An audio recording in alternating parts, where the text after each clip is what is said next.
c'était l'idée de Dieu. C'est Dieu qui a conduit un homme à implanter cette église. C'est Dieu qui a emmené des gens pour soutenir cette église, pour soutenir cette œuvre. Et je veux vraiment vous honorer, Michel, René et beaucoup d'autres, pour ce que vous avez fait au sein de cette église. Nous sommes ici à cause de vous. Et on veut vous remercier pour ça. Une église stratégique que Dieu a donné naissance et qu'il a continué à protéger, à mener, parce que Dieu vous veut dans cette région et Dieu vous veut dans ce pays. Et donc vous êtes placés là, ce n'est pas l'idée d'un homme, ce n'est pas l'idée de Tim, qui je peux mettre en place. On va prendre Anthony, parce qu'on entend dire qu'il a une belle table à l'île d'Oléron. Et on va choisir Stéphane. Je ne sais pas pourquoi d'ailleurs. Est-ce qu'il a un passé militaire? Non, je rigole. Non, c'est pas ça. C'est une église stratégique que Dieu a fait naître et que Dieu a protégée tout au long, même à travers les tempêtes, même à travers les moments difficiles, et que Dieu veut maintenant mener dans son destin. Je pense que les meilleurs jours restent à venir. Les meilleurs jours restent à venir. Dieu veut faire un grand œuvre à Paris. À Paris, oui. Aussi. Et Dieu veut faire un grand œuvre en France. Je suis convaincu de ça. L'histoire n'est pas terminée. On est dedans et on voit de la croissance. Dans toutes les églises en France, on voit de la croissance.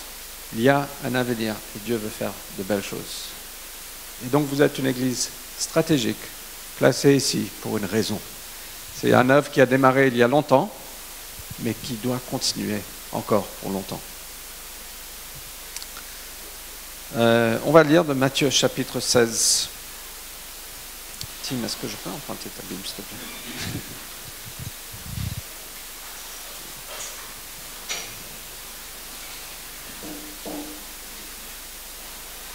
Merci.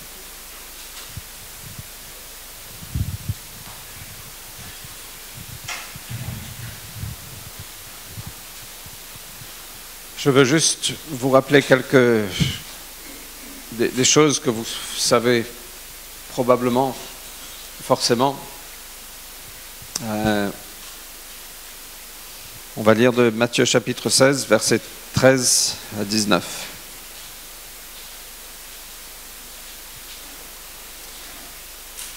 Jésus se rendit dans la région de Césarée de Philippe. Il interrogea ses disciples. « Que disent les gens au sujet du Fils de l'homme? Qui est-il d'après eux ?» Ils répondirent, « Pour les uns, c'est Jean-Baptiste, pour d'autres, Élie, pour d'autres encore, Jérémie ou un autre prophète. » J'aime bien le fait que Jésus demande, mais les gens ils disent quoi? Qui suis-je? Qu'est-ce qu'ils disent de moi? Ah, tu es un prophète, tu es un super gars, tu es un enseignant, tu es un bon homme, plein de choses. Tu es Jean-Baptiste, tu es Élie, tu es Jérémie, tu es un autre prophète. Et au fait, Jésus, je pense qu'il introduisait simplement le sujet. Je pense que ça ne l'intéressait pas forcément ce que les gens disaient. Ce qui l'intéresse vraiment, c'est la question qui suit. « Et vous, leur demanda-t-il, qui dites-vous que je suis ?» Et c'est la question qui est pour chacun de nous.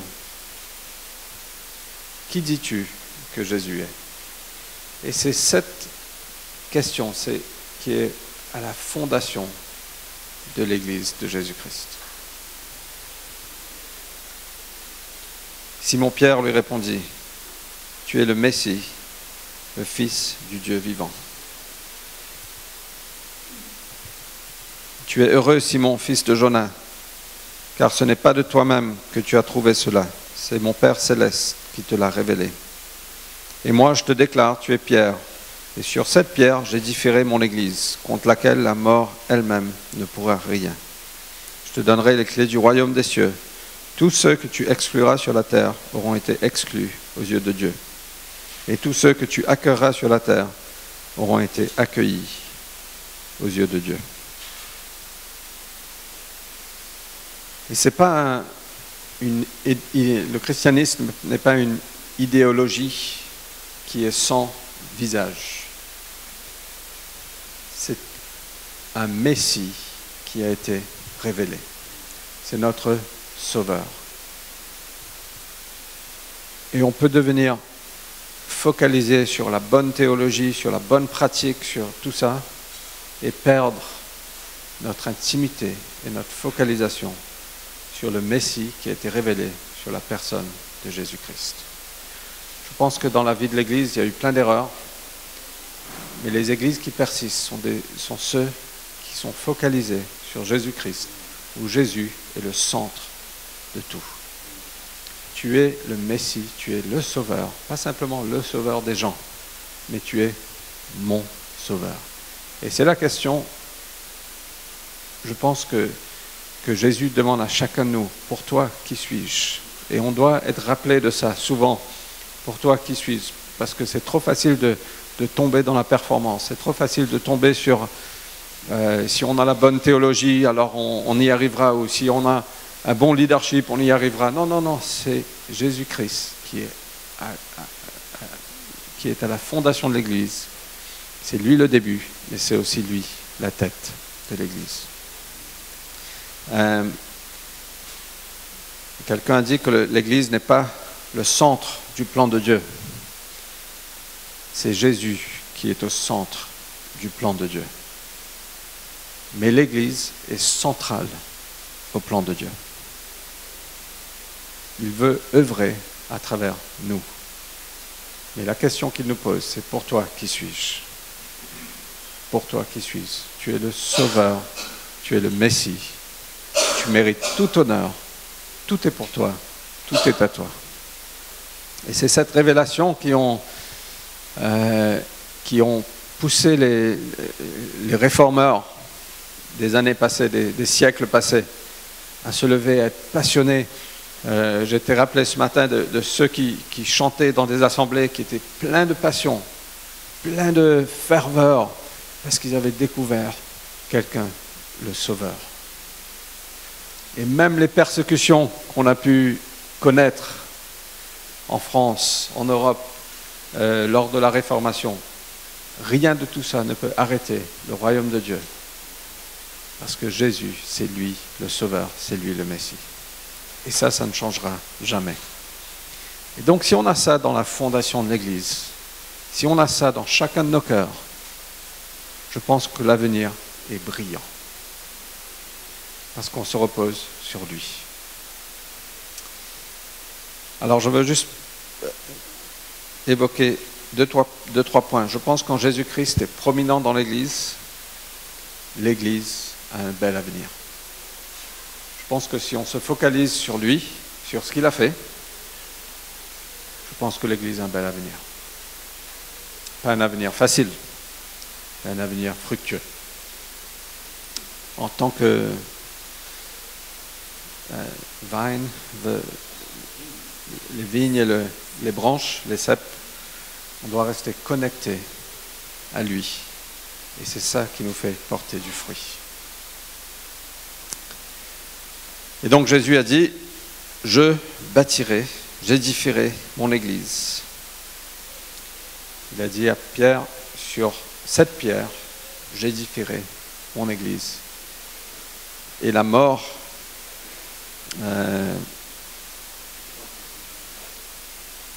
contre laquelle la mort elle-même ne pourra rien.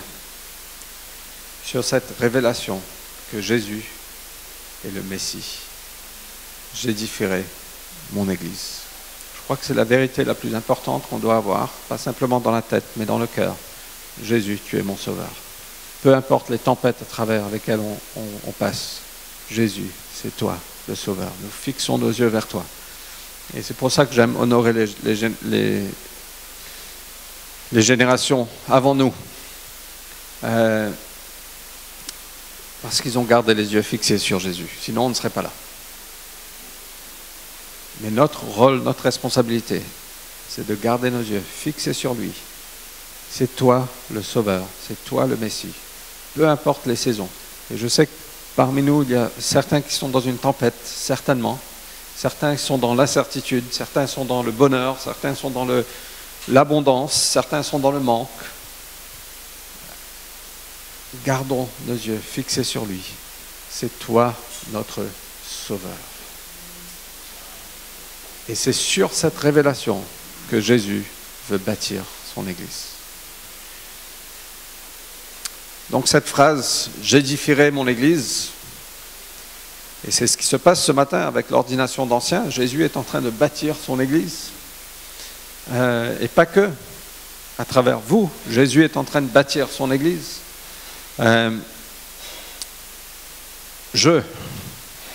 J'édifierai, J', ça démontre la seigneurie de Jésus. Personne d'autre ne peut dire « je bâtirai mon Église ». Ça montre qu'il est Seigneur, qu'il a la prééminence au sein de l'Église. Il a une position unique de Seigneur. Il n'y a pas d'autre que Jésus. Personne d'autre ne pourrait dire, n'est dans une position de dire « je bâtirai mon Église ». Mais lui, il est Seigneur. Il est le fondateur de l'Église. Et il est la tête de l'Église. Et je veux vous rappeler que Jésus est le fondateur de cette Église. Et c'est toujours Jésus qui est à la tête de cette Église. La deuxième chose, c'est qu'il dit « j'édifierai ». Ça démontre, c'est un verbe, c'est une volonté. Et ça démontre l'autorité qu'il a. Non seulement il est Seigneur, mais il a aussi la puissance de le faire. Et il a l'autorité de le faire. Il est souverain. Il a toute autorité pour construire. Et nous aussi, il nous a donné l'autorité pour construire avec lui.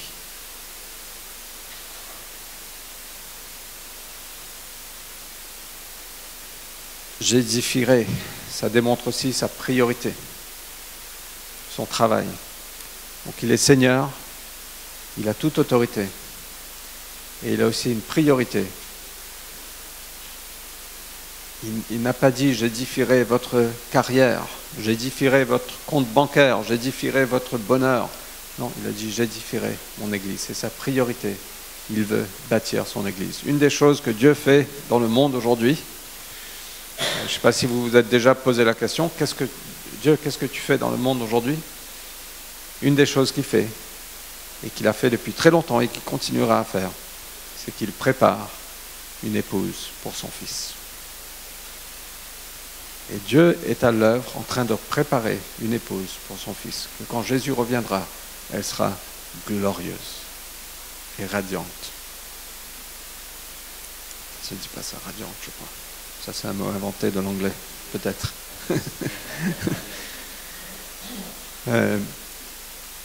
Et c'est la priorité de Jésus-Christ, c'est d'édifier son Église. Et donc, il est avec vous. Il est avec vous dans les beaux jours, il est avec vous en hiver. Il a l'autorité, il a la seigneurie, et sa priorité, c'est d'édifier son Église. Et l'Église n'est pas un bâtiment, on le sait bien. L'Église, c'est toi et moi. Donc la volonté de Dieu dans votre vie, c'est de vous édifier, de vous fortifier, de vous sanctifier, de vous préparer pour la deuxième venue du Christ. N'est-ce pas merveilleux?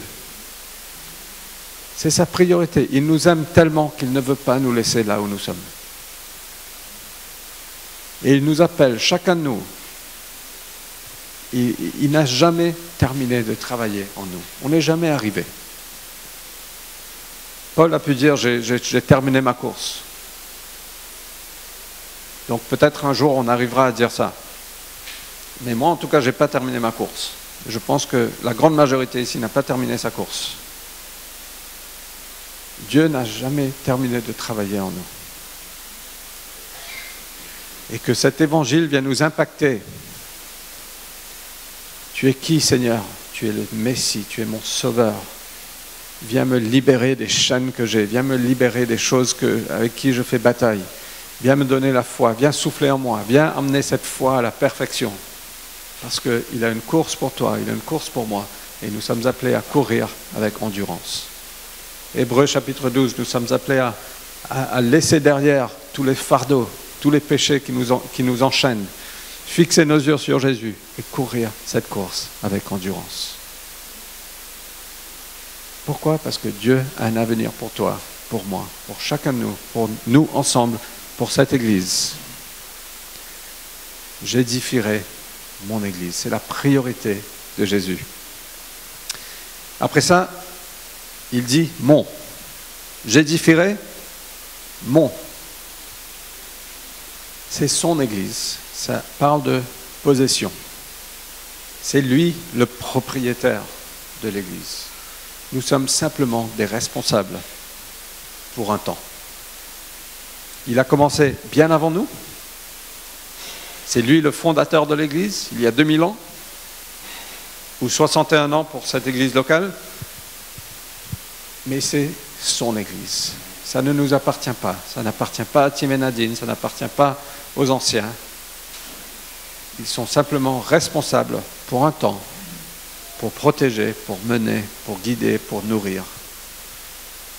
Mais à un certain temps, ils vont dire « Seigneur, je remets ça à la prochaine personne qui vient mener, ou à toi si tu reviens. » C'est sa possession.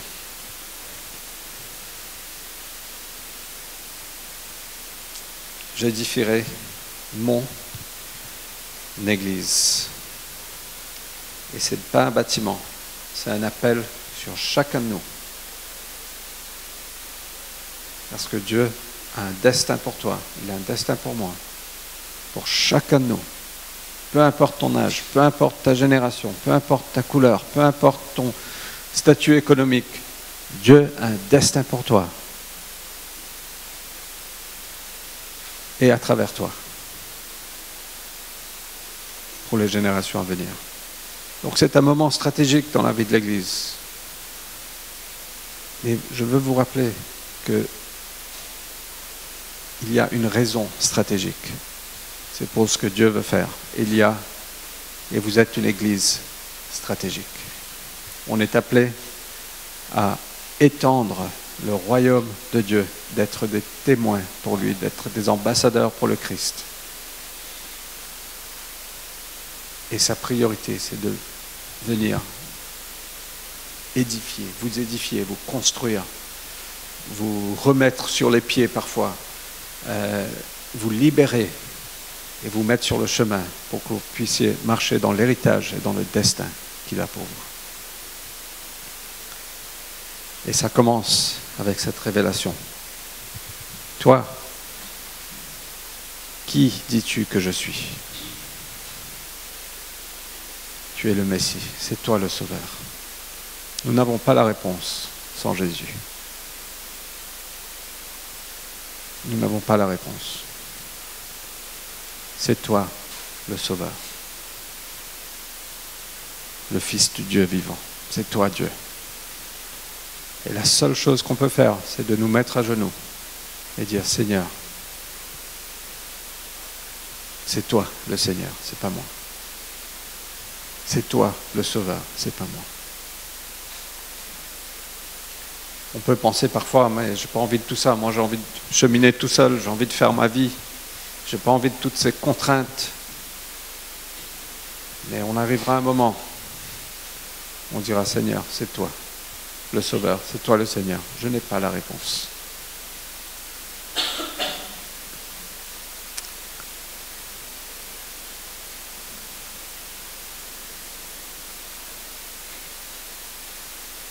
Contre laquelle la mort elle-même ne pourra rien. L'Église est puissante. La mort elle-même ne pourra rien.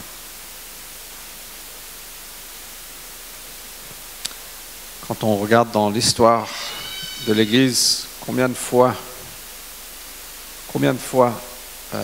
la persécution est venue, combien de fois l'ennemi est venu, il a voulu étouffer, il a voulu éteindre ce feu. Depuis l'Église naissante, la persécution est venue. Et chaque fois, ça se rallumait.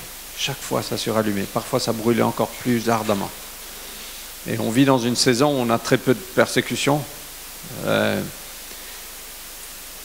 il ne faut pas laisser le feu s'arrêter. Il faut que le feu brûle encore plus ardemment. Et on ne sait pas quels sont les jours à venir. Même quand le diable a mis Jésus à mort, il a dû se dire « Wouhou, finalement, j'ai gagné, le Fils de Dieu est mort. » Boum, résurrection. Et le feu a brillé à nouveau. Rien ne peut arrêter ce que Dieu veut faire. Quand Paul écrit à l'église à Colosse, il dit « Mais j'ai entendu parler de vous, de votre foi, de votre amour. » Il dit « Cet évangile, elle porte du fruit partout dans le monde. » Dans l'évangile est contenu, il y a de la vie. Et on ne peut pas tuer cette vie. Et donc, même la mort ne peut pas vaincre l'Église. L'Église va vaincre la mort. Amen. Et donc, vous avez un bel avenir. Même s'il y a des tempêtes, même s'il y a des challenges, je sais, vous avez des challenges, comme nous, on a des challenges, ça fait partie de la vie.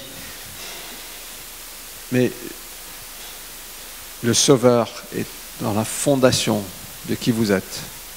Et il va vous édifier, il va vous mener, et même la mort ne pourra pas vous arrêter.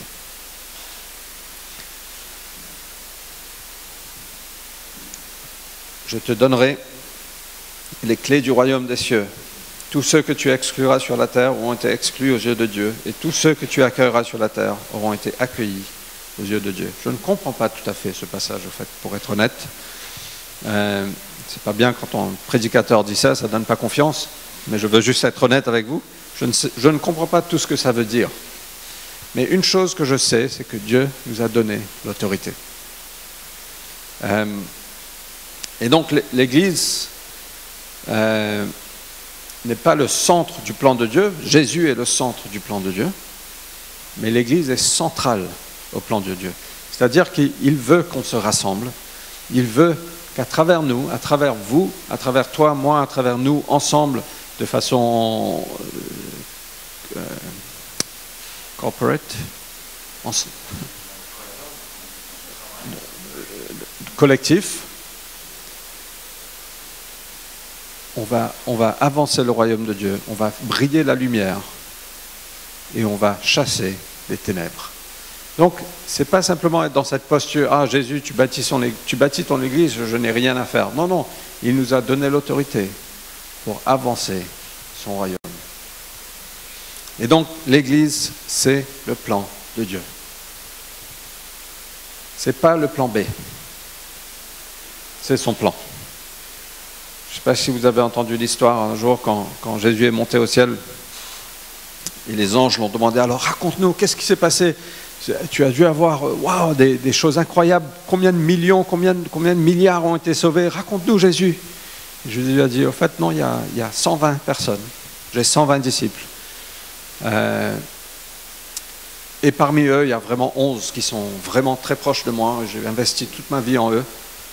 Et l'ange a dit, mais non, mais ça ne va pas là. Je pensais que tu étais supposé sauver le monde. Comment ça 11? Comment ça 120? Non, Jésus, redescends. Jésus a dit, non, c'est fait. Mon œuvre est terminée. Il dit, non, nous on pensait que le ciel allait être populé de toutes les langues, de toutes les nations. Non, c'est ce que le Père avait promis. Non, Jésus, c'est pas possible, il faut que tu redescendes, tu n'as pas fini ton travail. Jésus a dit, non, j'ai fini. Il a dit, mais non, c'est pas possible, 120 personnes. Il a dit, oui, 120 personnes. Et c'est à travers eux qu'on va avancer le royaume. Et l'ange lui a dit, mais si tu te trompes, qu'est-ce qui se passe? Quel est ton plan B, Jésus? Je sais que tu as un plan B, tu as toute sagesse, toute autorité, parfaite sagesse. Quel est ton plan B? Dis-nous, Jésus, parce que je sais que les humains, ils ne sont pas très fiables. Alors c'est quoi ton plan B? Jésus a dit, il n'y a pas de plan B. On va envoyer l'Esprit Saint. Et c'est à travers eux que le royaume va venir. N'est-ce pas incroyable que Dieu nous a confié ce privilège de collaborer avec lui et d'être proactif, d'être intentionnel, d'avoir cette révélation que, au fait, j'ai un rôle à jouer. Cette révélation, au fait, qu'il a toute autorité et je peux y aller. Cette révélation qu'on a l'audacité de venir dans un pays implanter une église. Cette audacité de penser que 61 ans de cela, on va démarrer une église. Quelle audacité, c'est fou. Qui voudra venir? Et aujourd'hui, on est là, à cause de l'audacité, de la foi de quelqu'un dans le passé. Mais ça ne s'arrête pas là, parce qu'il y a des générations à venir. Et on a besoin des gens avec audacité, avec foi, avec conviction, de dire « Oui Seigneur, tu veux avancer ton royaume à travers moi. »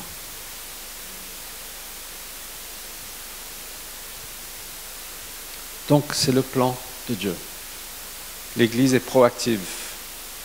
On n'attend pas dans un bunker que Jésus revient. Seigneur, protège-nous jusqu'à que tu reviens. Non, non, on est proactif. On fait briller la lumière là où sont les ténèbres. On emmène l'amour, la compassion, la vérité, la puissance par le Saint-Esprit. Et on avance son royaume. Une Église victorieuse, une Église puissante, une Église purifiée, sanctifiée, mise à part pour lui. Et c'est comme ça que l'Église naissante a grandi. C'est avec cette révélation. Tu es qui? Tu es Jésus-Christ, le Sauveur.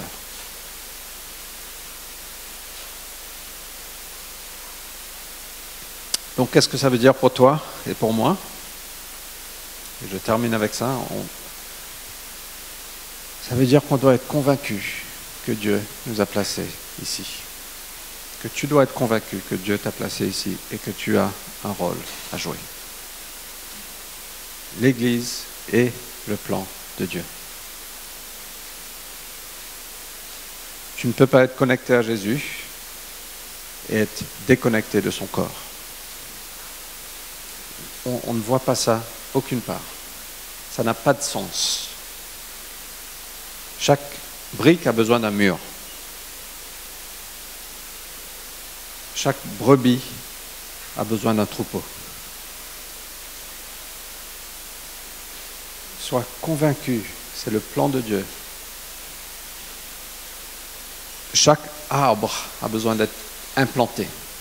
Tu ne peux pas grandir, sauf si tu es planté.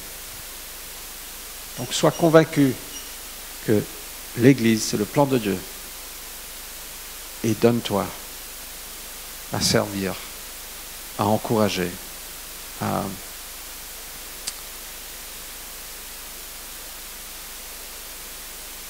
Et peut-être que tu dis, mais moi je suis un peu différent.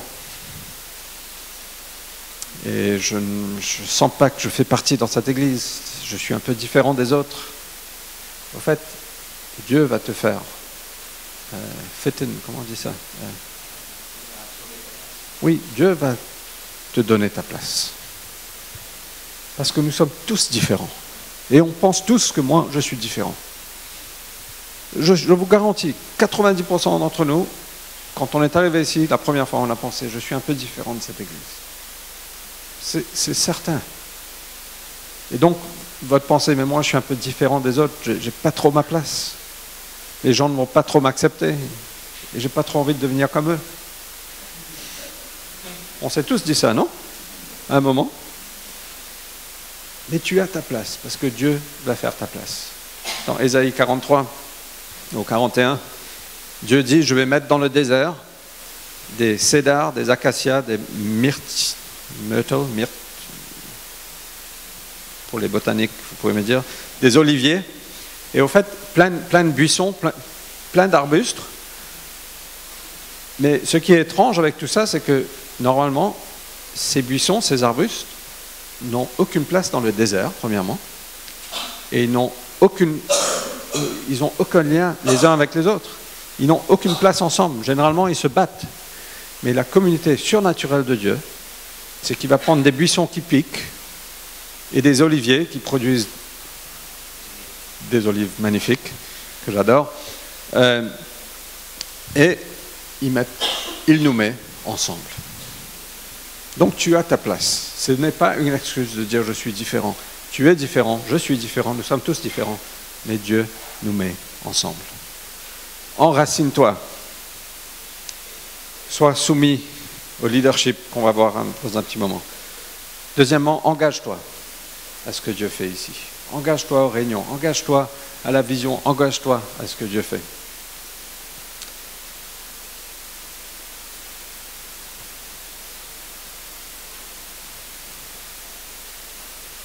Troisièmement, contribue, sers.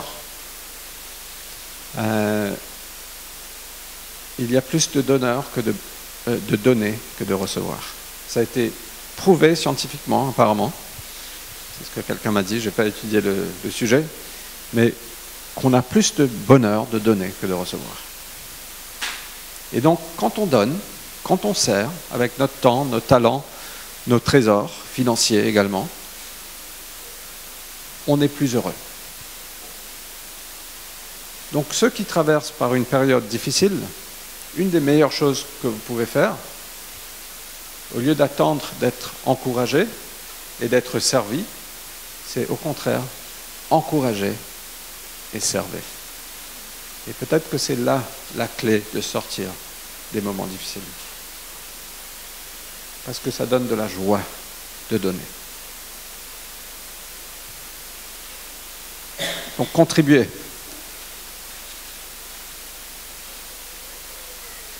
Quatrième chose, grandissez dans l'appel de Dieu sur vous. Chacun de vous a un appel, chacun de vous a un destin. Grandissez dedans, cherchez Dieu, Seigneur, qu'est-ce que tu veux que je fasse? Et grandissez dedans, étudiez la parole, faites des ajustements dans vos vies. Mais on a besoin de vous.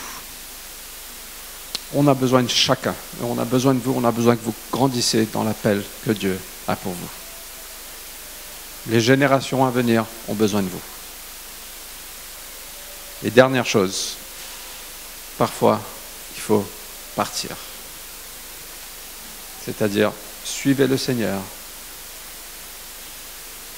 Partez, implantez une église, implantez un groupe de maison. Mais ayez l'audacité de suivre Dieu, dire, Seigneur, me voici, envoie-moi. Ayez les nations à cœur. Parfois court terme, parfois moyen terme, parfois on part, on ne sait pas si on revient. Je ne vous dis pas de quitter l'Église, il y a des façons de le faire pour ça. Mais suivez Dieu, servez Dieu, et quand il vous appelle, répondez à son appel. Que ce soit de servir ou d'implanter quelque chose, ou de rêver plus grand. Soyons proactifs. J'espère que c'est utile, Tim. Je te soumets tout ça.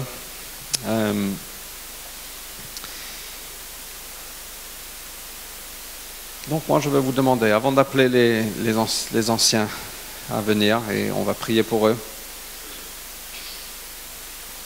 je veux vous demander ce matin, et sans aucune obligation, ne regardez pas autour de vous, ne faites pas pour moi, mais faites pour lui. Si vous voulez répondre à son appel ce matin, de dire Seigneur, tu es le Messie, tu es mon Sauveur, tu es le Fils du Dieu unique, tu es Dieu, et je veux te servir. Je veux te servir, je veux me donner à ce que tu fais, je veux me donner à l'église locale que tu es en train de bâtir. Je veux me donner à grandir dans mon appel, je veux me donner à être sanctifié, je veux me donner à te suivre, je veux me donner à tout ce que tu as. Je veux vous demander à vous lever et je vais prier pour vous.